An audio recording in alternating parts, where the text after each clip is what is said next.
Good morning, everybody. Morning. Good morning. Good morning, everybody. Good. Very warm welcome here to Olympia and to the CloserStill Exhibitor Clinic. My name's Michael Westcott, and I'm one of the original gang of three that started CloserStill. We're a very young company. I don't know if many of you are aware of that. While we look a little bit long in the tooth and have been doing this for many years, CloserStill is only 3 years old. So we're a young and very energetic company. We're delighted to welcome so many faces here today. We held this last year for the first time, and we've certainly got several more people here today as our portfolio of shows have grown. You are, many of you, there's about 100 of you here today, and all of you exhibit in one of 12 shows that we run. You're either probably from the different various parts of the healthcare sector, the technology sector, the energy sector, or the learning and education sector, which are the areas that we focus on. So thank you very much for coming. We've got an interesting day ahead. And the reason we started this last year and wanted to continue this year, it's very important to us that the investment that you place in the shows and connecting you with the audiences that come through the shows, that you get a measurable return on that. And we found, when we talked to a lot of exhibitors, especially those that are coming into our shows for the very first time, that they need some help to be able to gauge how their investment works for them. And we're very, very focused on helping you get the most from your investment in coming into the show. So we hope that over the next 2 to 3 hours, you'll be able to walk away with some very practical tips to help your preparation for the shows, to help set your targets and strategies for the shows, to prepare your proposition, to make sure your proposition is right on the money when it comes to connecting with the audiences that will be there at the show, that your people who work for you, that are manning your stand and preparing and talking to customers as you build up to the show, are all aligned in terms of your objective and what you intend to get out of the show. And most importantly, how you measure that. And we've got a fantastic programme. We've got Jim and Nicola from Task Force 2, who we've worked with over the last couple of years, to help us deliver some of this advice to our exhibitors, and some of them, and Jim and Nicola will work with some of the companies here directly in terms of build-up of the show. So they'll be taking up the first phase of the clinic today. And then we have Lucy, who from our marketing team, who will talk to you about how to get the most out of what we do, because ultimately our job is to deliver potential customers and leads to help drive your business forward. So in many ways, if many of you are in the marketing function of your business, what Lucy and her team and our gang do on all of our shows is exactly what you do. Market to the same market and try to deliver leads and generate leads and qualify leads for you. And that's really ultimately what we do. We're a lead generating mechanism for you guys who are investing here. And of course, so we work very, very hard. We are very much a marketing driven business. We invest significantly in driving potential business to you. And so in many ways, what we do is very much aligned with what your function is on a daily basis, which is taking care of existing customers and driving new business. And that ultimately, very simply, is what we do, which is why we're not so different, you and us, because we're in the same business. A couple of things, just to give you a sense of some of the things I'd like to say. One thing, there is a lot of choice out there in terms of exhibitions, and if you look at our industry, the events and exhibitions industry, like most, has been under significant pressure out there. Attendances have declined pretty much across the board in exhibitions. And I think as markets consolidate, you've seen that. We've been in a very lucky position where we've tended to buck the trend where our shows are growing significantly. And I think that's because, and I think not just for us, but when you evaluate other shows, use some of the stuff that you'll learn today to help benchmark return on investment from other shows. Because it's very key that, key things like audited attendances. A lot of organisers out there now don't seem to feel it's necessary to audit attendances. So they'll give attendance numbers that are completely unaudited. And we don't think that's right. As a company, we continue to audit our attendances, despite what the rest of the exhibition industry may think about auditing. We think that is key. Same way that publications audit their readership, we believe very firmly that we should audit our attendances, and that's what we're continuing to do. So I think that is a very key thing to ask, and Lucy will probably talk to this, in terms of when you're evaluating shows, let alone preparing for a show, that you ensure that the information you're getting on audiences is verifiable. And the last but not least, wanted you to know that if you have any ideas that you think that we can help improve our proposition to attract more of your potential customer base, please come to us, please talk to us. Because we, as I said, we're the same, we do what we do. And you know your markets very well, and if you've got ideas on how we can improve the proposition and attract more people to the shows that you take part in with us, then please let us know. Anyway, without further ado, I'd like to give a very warm welcome to Jim Ewan from Task Force 2, who's going to talk about making your exhibition mission possible. Jim. Thank you.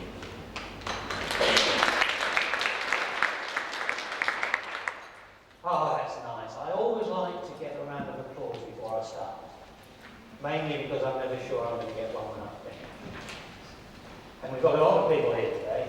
I usually work to smaller audiences, and I do my stand-up routine, and as we go on, you'll understand why the audiences are small. But who am I? Well, as Mike said, I'm Jim Ewan from Task Force 2, and together with my colleague Nicola, our aim in life is to make sure that you have successful exhibitions. So that's what we're going to talk about today. We're going to have a very quick look at making exhibitions successful, possibly profitable, but certainly enjoyable. I'll be doing the boring stuff at the beginning, then you can have a cup of coffee, and Nicola will do the exciting stuff, which is the people stuff, in the second half of the sessions. Nick is a bit of a superstar. She's worked pretty much every kind of exhibition and exhibitor. She's worked in the service industries, with manufacturing companies, pharmacy companies, dentistry, retail, wholesale, business to business, business to consumer. There isn't much that she hasn't done. And she's also an inspirational trainer, as you will realise a bit later on. So the two sessions today are designed to give you the competitive edge when it comes to the exhibitions. We'll be moving fast, so please use the booklets there to make any notes you need to. And of course, we'll be delighted to help you with anything that comes up, any controversies, anything you have difficulty with, anything you need to ask questions about. And I suspect that not all of the ideas we'll talk about will be new to you. If they are, you're probably in deep trouble. And some of you will know more than others. So I hope there'll be sufficient new ideas and reminders of ideas that you've forgotten for the people who have vastly experienced. And please don't think that I'm talking down to you if you find it a little bit simplified, because it's important that everybody understands. And there are one or two new exhibitors here, so I'll be trying to keep things nice and simple and straightforward for them. The substance of what we're going to share with you today has evolved from over 30 years collective experience in the exhibition game. The ideas are proven to deliver outstanding results. So the question you need to be asking yourself is not, will this work? But how can I adapt it for my circumstances? And do feel free to interrupt any time if you've got a question or if you want to argue a point. Because I know what happens, I go to things like this and something pops up and think, oh yeah, I better ask about that a bit later on. But of course at my age, when a bit later on comes, the idea's gone. So leap in whenever anything occurs to you. I won't be offended at all. Preferably stuff that's general rather than specifics to your industry or your company. If you've got specific questions, we'll handle those in the breaks or afterwards. But if you've got something that you think will be of general interest to everybody, please jump in. So, in no particular order, here we go. The first thing we need to do is to be sure that you know why you're exhibiting. Why is your firm exhibiting? Now, it's amazing, a lot of organisations don't seem to know this. They go for a number of reasons that we'll cover in a minute. It's also important to know why you're here today. What is it that you want to get out of our sessions? Did you come here with a list of points that you wanted to cover? Has anybody got specific things that they're looking for today? Just stick your hand up if you've got specific ideas. Yeah? Nicola, tell you what we'll do. We'll get a few things that people are looking for. We'll put them down on the flip chart. And then at the end of the sessions, we'll have a look and see if we've covered what you're looking for. Is that a good idea? Is there anybody there? Is that a good idea or a lousy idea? Hands up for a good idea. Ah, hands up for a lousy idea. You're a bit slow putting your hand down there. Okay, there's a lady at the back who's the first one to put her hand up. What are you looking for today, man? I think it was you. I'm brand new to commercial exhibitions, so it was just knowing what exactly we need to order in advance, how the lights work, very specific to just the stand building. Wonderful. You'll be glad to know we don't cover any of that in this session. So we'll talk to you afterwards. Okay, anybody else? Okay, getting quality leads. So, yeah. I missed that, sorry. All right. Oh. Okay, somebody over here? Nobody over there. Right, more caffeine for the people over there, please. Interacting, yeah. Lady there? How to best measure return on investment? Yeah, good. I'll be covering that, return on investment, making sure we get a good return on investment. Wonderful. Anything else? No? Oh, yes. Oh, wonderful, yes. All those people that run down on the other side of the aisle trying to avoid eye contact with you. Yeah, we'll deal with that. Good. Okay, thanks very much, Nicola. Okay, so, why is your firm exhibiting? There are a number of reasons that are given. For example, you can read faster than I can speak, so now you know what they've done. They're pretty bad reasons in general. Yeah. The shows in Las Vegas, I've never been to Las Vegas. Oh, let's go there. We're going to go because everybody goes. And if we're not there, people will think we've gone bust. These are the standard things that people trot out. Has anybody got a valid reason for going to an exhibition? I don't need to know it, but you need to know it. So just think about your reasons for going to the show. Why should you be going to the show? Now, there is a big mixture of people here. Some are service industry, some are products, some are associations, and I'm generalising. And generalisations, as you probably know, are pretty much lies. So if it doesn't apply to you, it doesn't apply to you. But for the majority of people, you go to shows to make new contacts. You go to shows to make appointments. And maybe you go to shows to make sales. Now, I know, of course you go to shows to make sales, but for most of us, we don't make sales at the shows. The sales come later. So actual sales at the show, for most of us, is not a priority. It's appointments and contacts. That's what we're there for. We need to maximise the number of appointments, the number of contacts, the number of new leads that we get at the show.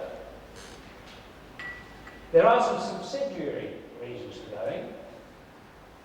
To raise awareness of, I don't know, a new product. I know there are some people over there that are launching a new product at the dentistry show. To introduce new ideas, new services. Or maybe to conduct some market research. But none of those ideas is enough in itself, I submit, to justify the expense of an exhibition.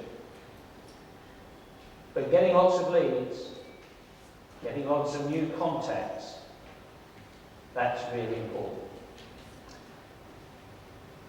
And on that topic, what is your top priority? Are you there to deal with existing clients? Or are you looking for new clients, new prospects?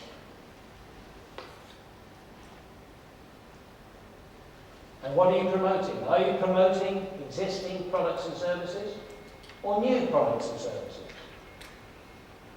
It's difficult to do both, although a lot of people try. And if you look at the grid there, you can see our opinion. If it's existing products and services to existing clients, there may be more effective ways of doing it. Depending on how big your client list is, it might be more cost effective to take them out to lunch one by one. I don't know. Look at your business. Look at your client list. If it's existing products and services to new clients, that's a great use of an exhibition, a trade show. Because if you're in dentistry, you go to the dentistry show and you know there are going to be a lot of people involved in dentistry. So it's a good place to be. If it's new products and services to existing clients, well, that could be useful. At least you know some of your clients are going to be concentrated there. But again, it's worth looking at alternative ways of reaching those people. It may be a good way, it may not be the most effective. And of course, if it's new products and services to new clients, that is a great way to find these people. You might not find them anywhere else. You know, most of the people that you're trying to target as clients probably have gatekeepers. They have people looking after them. What we call the rejectionists, who stop you getting through to the people you want to talk to. But they'll go to a show. Something like 60%, is it 60%? May even be more. People who attend trade shows say that they have buying responsibility. So you may meet people at the show that you would never meet anywhere else. Going back briefly to existing customers, remember, you can always contact your existing customers right up to the last minute to invite them onto the exhibition. You can even contact them during the exhibition, especially if you've got their mobile phone number and you think they might be in the hall. They may not be intending to come and visit you. They may be going somewhere else. But you could give them a quick ring and say, we're on stand B32, where you drop by. Now, when it comes to the non-clients, you need to qualify the visitors to your stand. I don't know if it's up there, somebody did mention to me when I was chatting about how to get rid of the time wasters, which is something Nick will be covering in great detail. But why not stop the time wasters getting onto your stand in the first place? Why don't you qualify the visitors as they come past or up to your stand? How many people have a qualification procedure to stop random people walking onto their stand?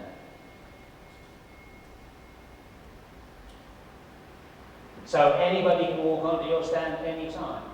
Engage your staff in conversation and waste their time. For most people, there are 3 questions, and no more than 3, that you need to ask a visitor to see whether you are interested in that person. And if you ask those questions right up front, you can then get rid of the people you don't want to talk to by telling them to enjoy the rest of the show and saying goodbye to them. And you have the opportunity to invite onto your stand the relevant people. You should only be talking to people who you want to do business with. You don't have enough time to deal with everybody. And that's something, again, we will cover that in more detail as we go on through the day. And always remember, exhibiting is marketing. It's not selling, for the majority of us. It's a marketing exercise. It's an exercise in finding new prospects to whom you can sell at a later time. So your process at the exhibition, at the trade show, needs to be very, very efficient. It needs to be efficient at interacting with the right people, hence the qualifying questions. It needs to be effective at getting across the message that will convince them that they should take this further. And it needs to be ultra efficient at getting rid of them once you've achieved points 1 and 2. Now, I say Nicola will be covering on-stage strategy and interacting with people in more detail in the second half here, so that you ensure that you achieve all this. But for now, I'd like to take a look at some numbers. If you don't get the numbers right, all the rest is a complete waste of time. And sadly, in our experience, most people don't get the numbers right. They turn up at the show full of hope. In a lot of cases, they don't actually know what they're looking for. You need to be on that stand knowing how many appointments or how many leads you want to generate. How many leads do you want to have set up at the end of the exhibition? Does anybody off the top of their head know at the next show that you go to how many leads you want to come away with? The numbers are vitally important. So, to help you work through this, you need to calculate your average profit per sale and your conversion rate from leads, appointments, to sales. And then you need to know whether the number of leads that you're looking for is sufficient to make the show worthwhile. Now, you need to take into account lifetime value of clients, and show costs and all that kind of stuff. But having done that calculation, if it looks as though you're going to fall short, then you need to change something. Now, you will all have different figures. So I'm just going to look at some hypothetical figures here. If you don't have your own figures in your head, maybe you just want to copy down these figures in the workbooks there. And then you can substitute your own numbers when you get back to the office. But let's look at some hypothetical figures. Let's say your total spend on your next show will be £40,000. Your average client spends £2,000 with you, and you work on a 30% margin. So, you're going to need 70 sales to come out of this show just to break even. 70 sales of £2,000 times 30% is 42,000. So if you achieve your 70 sales, you're going to make a tiny little profit from the show. And no doubt there will be ongoing benefits. Customers will come back and buy more and so on and so forth. But we like our clients to actually make a profit directly from the show as fast as possible. Because that way you're more likely to go to another show and hire us again. So let's say your conversion rate from lead or appointment to client is 3 to 1. That means you need 210 leads, 210 appointments from this show to make your target of 70 sales. Incidentally, if your conversion rate is better than 3 to 1, put your prices up. You're not charging up. Okay, you need 210 appointments to reach a target of 70 sales. Now let's say you can convince 1 in 3 of the qualified prospects that come to your stand to give you an appointment. You need to talk to 630 qualified visitors. You need to make 630 presentations at that show to end up with 70 sales at the end of the day. And if 2/3 of the people going to that show and walking past your stand actually qualify as potential clients, you're going to talk to 945 people. You're going to have to ask those 3 questions I mentioned earlier of 945 people. And that's just to break even, ladies and gentlemen. What do you think your chances are?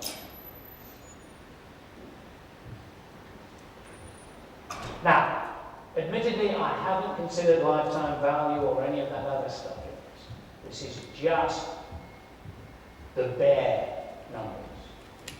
There may be other factors that come into it for you, but this is a good starting point.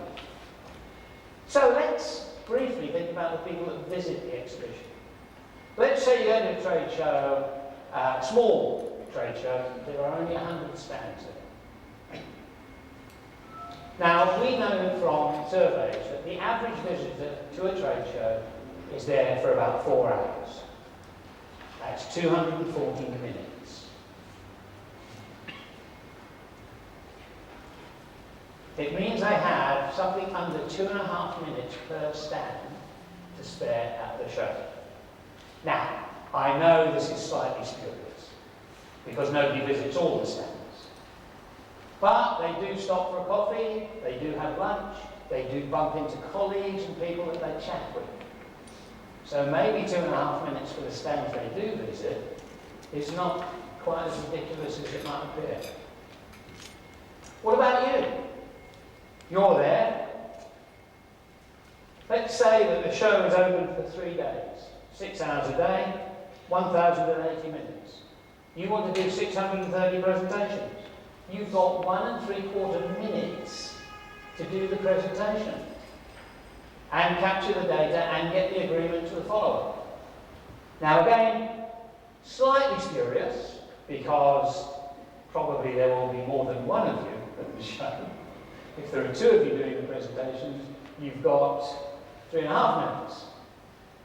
If there are 6 of you, and so on and so forth. So again, as I said, you need to adjust these figures to fit in with your actual situation.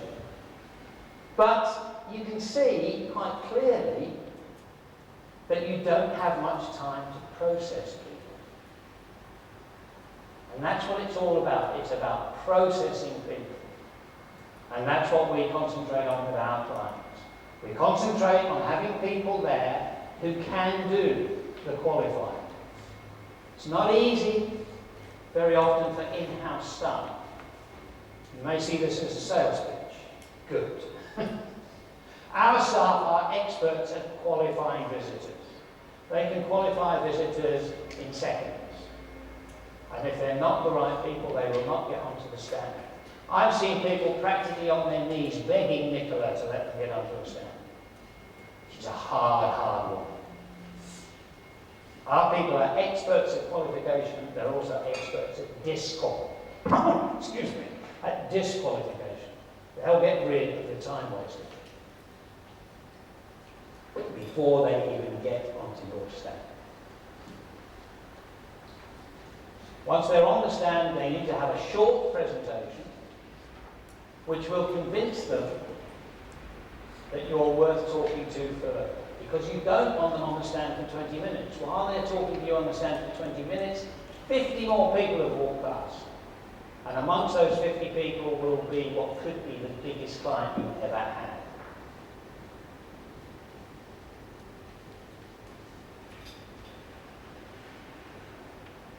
Now, what do you want to say to visitors at the exhibition? You literally have seconds to attract visitors to your stand. What is your main message going to be? You can't have a big list of all your products or services. Nobody will read them. You have to have one message that is going to attract them and get them to think you're worth talking to. One of our clients actually deals only with dentists. And their main message to the dentist is, would you like to work less, earn more, and retire sooner? Now, that's not only attractive to dentists, you might think. A lot of people would like to work less, earn more, and retire sooner. So potentially, with that message, which they splash across their stand, they are going to get a lot of people who are of no use to them at all. So one of their qualifying questions is, are you a dentist? And if the answer is, no, I'm a dental nurse, no, I'm a hygienist, no, I'm a practice manager, they are moved on. Yes?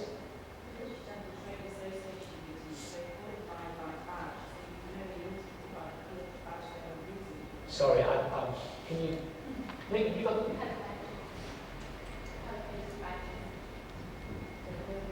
Oh, right, okay, I'm with you. Yeah, that's fine. Well, I don't know about you, but as soon as I get inside the hall, I take my badge off. And an awful lot of people walk past our stands that don't have badges on. Sometimes the badge disappears under the coat. Excuse me. Yes. Question. Sorry. The lady was making the point that at the shows that she attends, the badges are colour-coded, so you know what the people are. Makes your life a lot easier. Admittedly. But of course, one of the other questions I think that our client has is, are you a practice manager? Oh, sorry, are you a principal? Which, of course, a colour code won't reveal. So there may be questions that you need to ask that colour coding won't solve. But I do accept your point. Colour coding makes it a lot easier. I thought I saw another hand. No? Okay. So, going back to talking about the standards, I say you need one main message, because you can't offer all your services and products at an exhibition. So what's the one that makes you the most money? Or what's the one that's newest? Or what's the one you want to promote the most? That is the thing to get across. And you do have to have a message. So many stands you walk past, I don't know what they do. You've got a huge logo that means nothing to you at all. Sometimes worse, the company name is the name of the owner. So you've got Joe Bloggs across the stand. You have no idea what they do. So you're not going to be inclined to stop at that stand. What you want on your stand, I submit, is a big benefit. Would you like to retire soon? That's a big benefit. What's your big benefit? It's just like the headline in an advertisement. The headline in an advertisement needs to contain a benefit.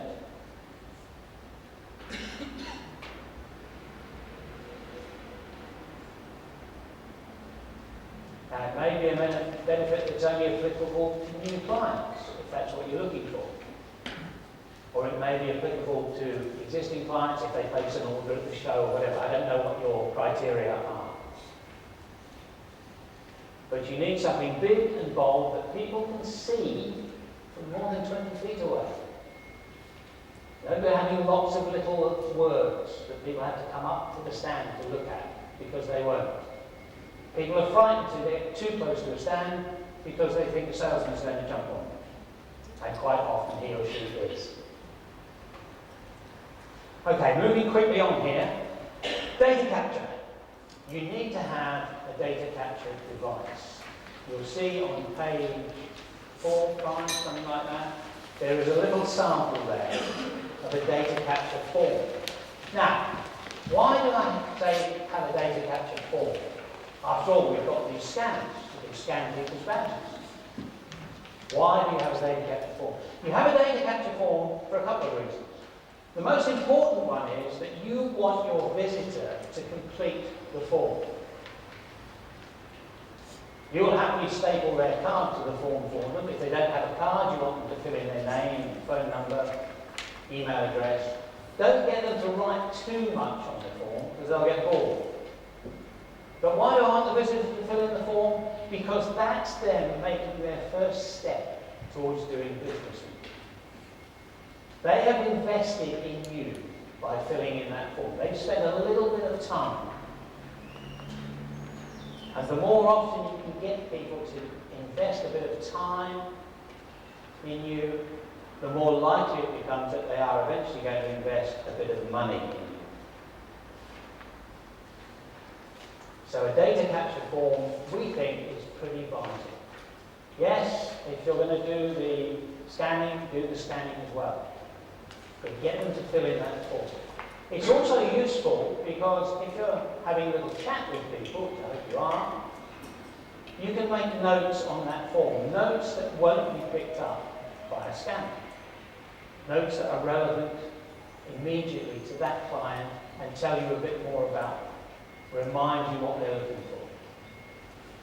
So please consider having a piece of paper and a clipboard and a pen that the client can fill in. Oh, and just in case you're wondering, the little tick boxes that are on our sample form are light-hearted. I did have someone that came up to me after one of these clinics and they said, what was it? Oh yes, we don't do anything with golf clubs. Well, kind of missed the point here. That's just a sample. Your tick boxes will be your tick boxes and will be relevant to what it is you're trying to get across. And your presentation, hopefully, will contain material that will inspire them to tick one of those boxes. Yes? With regard to the data retention. Sorry, I'm getting old and deaf. I'm going to have to come up. I was going to say, with regards to data retention, Yeah. do you ever put into the process like competitions, etc., in order to get those individuals to fill out those forms? I'll come on to that a little bit later, if I may. The answer is a qualified yes. Okay. And the question was, do we ever have competitions and things to encourage people to fill in these forms?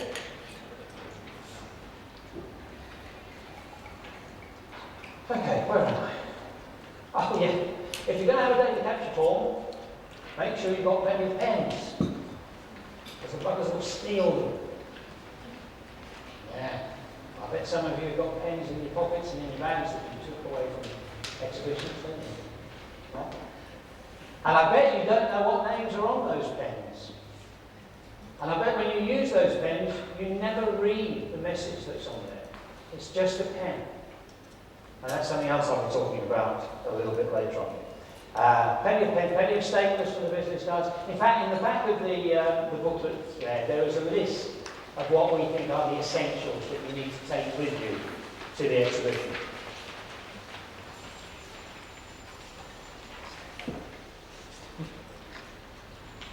And you may have others that you need to add to that, but it's a useful checklist. Now, I mentioned scanners aren't going to collect all the information. What scanners do, of course, is enable you to feed data directly into your CRM systems. Aha.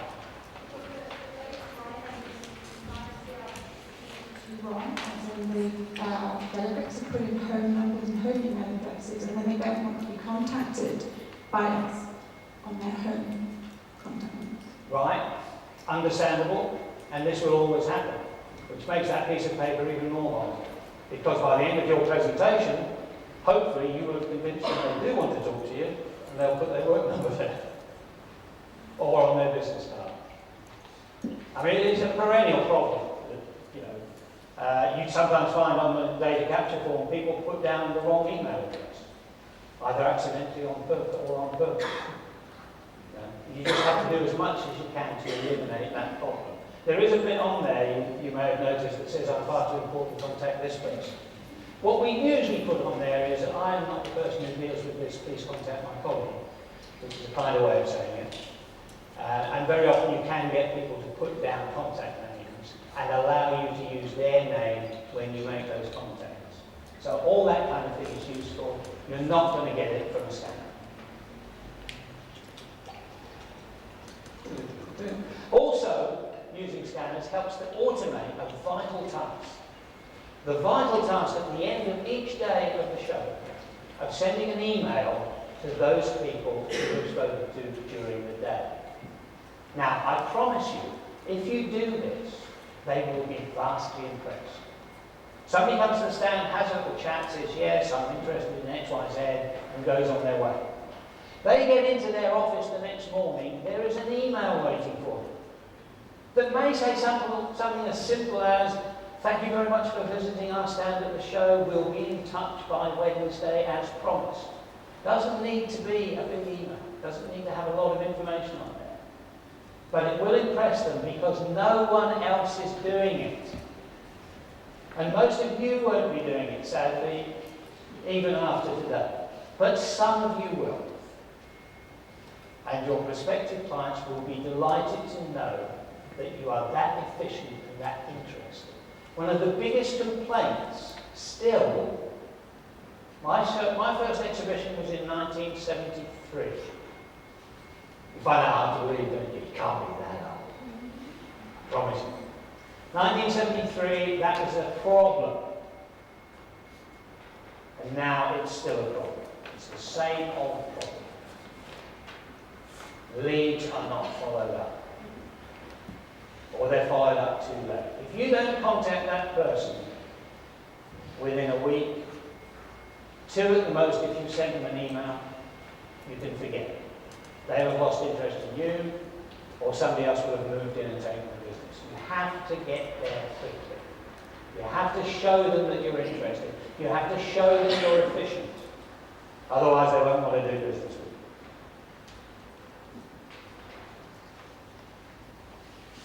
Now, the emails are a great idea, but you do then need to have a follow-up procedure.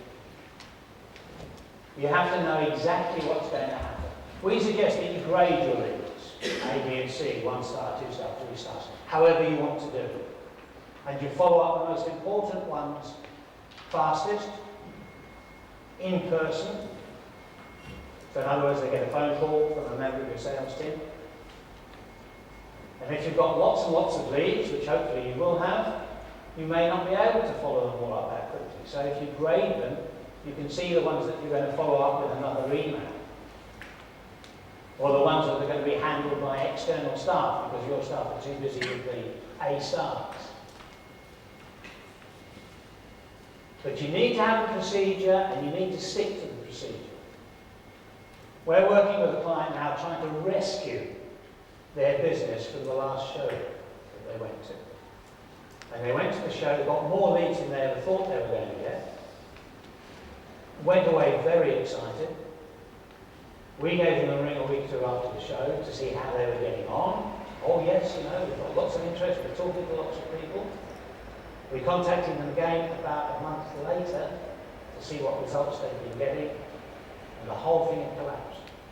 Because they'd done the initial follow-up, the initial email, the initial phone call, and then they'd run out of time. They'd run out of time because of problems within their business. And sadly, they hadn't contacted us straight away because we could have offered to follow those up for them. And now we're trying to rescue the situation. We now have a whole load of cold leads that they haven't been able to take advantage of. So make sure that you have a system in place to follow these leads up.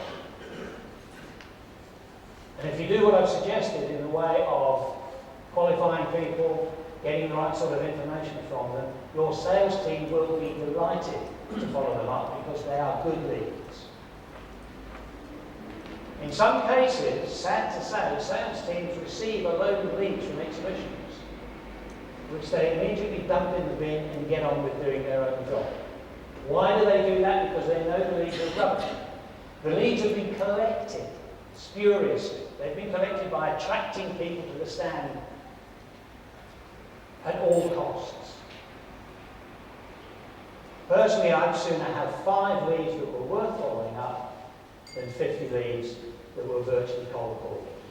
And that's why, if you have a larger sales team, you may well find that the team isn't wildly keen on the leads that come from the exhibition. Okay, just a quick recap on what we've done so far. We've talked about why you're exhibiting, and to a certain extent why you're here. We've talked about who you want to meet, and how to qualify people so you're only meeting the right people. Your main show message, the importance of having a benefit, getting something across to people that will attract them to your stand, attract the right people to your stand.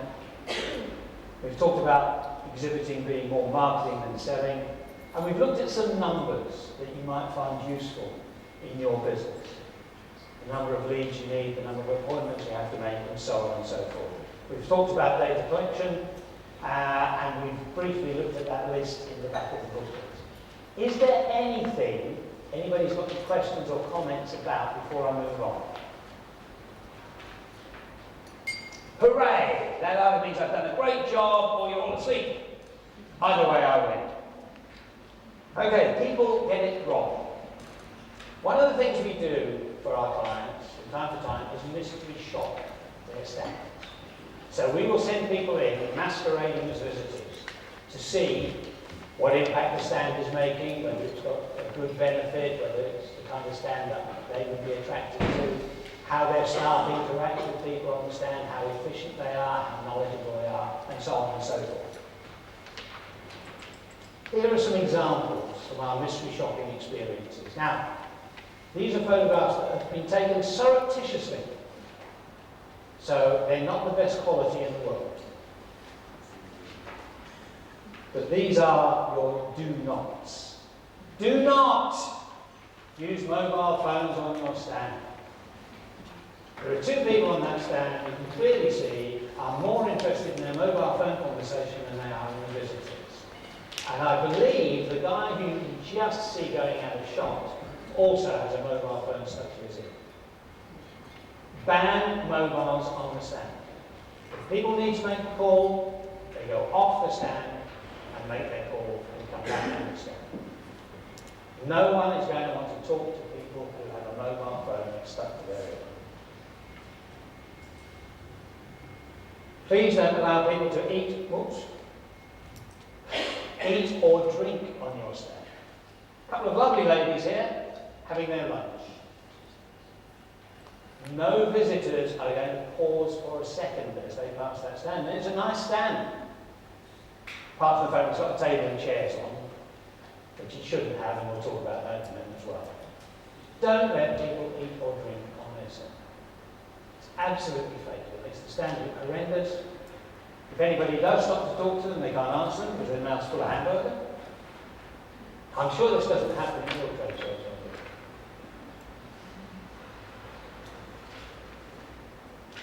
Get rid of furniture, especially comfortable, easy to get at furniture. None of the people in this photograph had any interest at all in that company. They were having their picnics. If you put a table and chairs, or even just chairs, or settees on the stand, random people will come and sit on them. And some of them will do it nicely. Some of them will say, do you mind, I've just got to make a note here. Can I sit here? And then for the next 10 minutes, they're taking up space. They're litter on your stand. Some of them won't even ask you. They just come and plonk themselves down. Put their briefcase next to them. Start tapping away on their eye fingers. Don't have furniture on your stand. What you want is people to come onto your stand, have a presentation, and get off your stand again. You don't want them hanging around. No furniture. Now, 4 quick money savers. Okay? Do not serve refreshments yourself. It's a waste of money. Plenty of other stands will give people a cup of coffee or a sticky bun. And the people that go for the sticky bun and the coffee are going for the sticky bun and the coffee, I promise you. They're not going to buy products. So you can save yourself a lot of money by not lashing out on refreshments. Also, if you do give people refreshments on your stand, and there are tables and chairs, they'll leave the stuff lying around. So your staff then have to clear it up, or risk having a stand that looks like that. So save yourself some money, don't give tea, coffee or sticky buns. It also avoids your staff getting coffee stains on their clothes when the clumsy visitors spill coffee. Who's had a whole load of brochures printed for next show? Ah, you know what's coming, don't you? That's what you're putting at. Brochures, those wonderful things that young ladies hand out to you as you pass the stand. Oh, we did a great job. We got rid of 5,000 full colour brochures that cost the company £5 each. Oh, going back to scanners. Beware of scanners. Nicola was at a show a couple of months ago. You're not going to talk about this, are you? No. Nicola was at a show a couple of months ago, and a lovely lady came up to her and zapped her badge. And Nicola said, "Oh, I'm not a prospect." To which the young lady replied, "I don't care. Once I've done 500 of these, I can go home." I digress. Oh yes, brochures. Very expensive things, brochures. People take thousands of them to exhibitions. And then visitors come to the stand and they say, "Have you got a brochure?" And you give them a brochure and off they go. Sometimes you start talking to them and realise that they could be useful to you. Prospective clients. And then suddenly they say, oh, I'm in a bit of a hurry, can I take a brochure? And off they go. And if you've managed to capture their details by then, that's absolutely great. And the next week, one of your salespeople phones up and says, hi, I'm from Blogs and Company, you visited our stand at the show. To which the response is frequently, oh, I haven't had time to read your literature yet. Can you give me a call in a couple of weeks? Salesman Julie writes it down, or saleswoman, that's not sexist. Salesperson writes that down in their diary. 2 weeks later they phone up, hi, I'm from Blogs and Company, you visited our stand. Who? Dead in the water. Even worse, the salesperson phones up and says, I'm from Brochures and Company, you visited our stand, and they say, oh yes, I read your literature, I'll be in touch. Brochures make people think they know enough. If they haven't got a brochure, they can't know. So don't give them a brochure. Get their details for a follow-up. And if they ask for a brochure, you say, oh, actually, we don't have any brochures. But look, you've got a bag full of brochures there. You don't want more waste paper weighing you down. Let me make a note of what you're interested in, and I'll make sure that you get the right information. Then, when your salesperson phones up, they're pleased to hear from them, because they know they're going to get the information they want to. And if you must take brochures, you can still save money. Print half as many as you usually do, and at the end of each day, send your staff round the bins to get back the brochures that have been dumped. Because that's where most of them end up. And if they don't end up at the bins at the exhibition, what happens? Day after the show, the person gets back to the office with all their brochures under their arm, and there's this great pile of work, all these memos, emails, phone messages. So they put the brochures in the drawer and they get on with the work. 3 months later, they open that drawer to get something. Oh, that's that stuff from the XYZ exhibition. And it goes in the bin. Waste of money. Don't do it. Freebies. We all love freebies, don't we? I collect freebies. I'm not interested in the companies.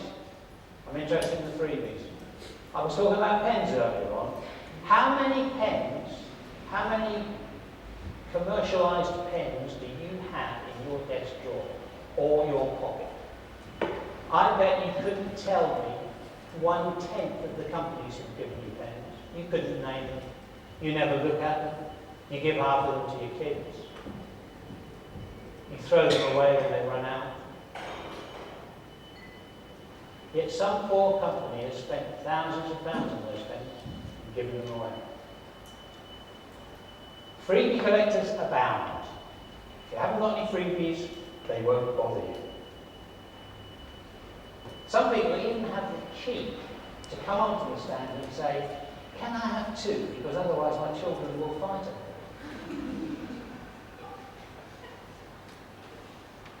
Do you do it? I do it. I quite often ask for extra freebies. Okay. Surveys do tell us that most of these freebies end up with family and friends. They're not doing you any good. Now, the exception here is obviously the freebie that can only be of interest to someone you want to do business with. I'll give you an example from one of my past businesses where we dealt in information management, records and stuff like that. We produced a booklet. It was 32 pages long, and it was called Business Documents, How Long Should I Keep Them? Now, it was a list of business documents and their retention periods. We ran it off on the office photocopier, stapled it up ourselves and sold it for £9.99. And we sold a lot of them. And we brought out, there I should confess this, we brought out a new one every year by changing the colour of the cover and putting the next year's date. Because these things don't change very much. And we sold more and more of them. But we also gave them away. Because the only person who could possibly be interested in something as boring as business documents, how long should I keep them, is someone who's involved in their company's information management system, their data system, their record-keeping system. Because if you get these things wrong, you can end up in prison. So the people who wanted our booklet were people who wanted to stay out of jail, and they were the very people we wanted to do business with. Now, if you've got that kind of freebie, brilliant. Take it along. Because you know that's going to stay somewhere handy so they can refer to it, and every time they refer to it, they'll be referring to your company.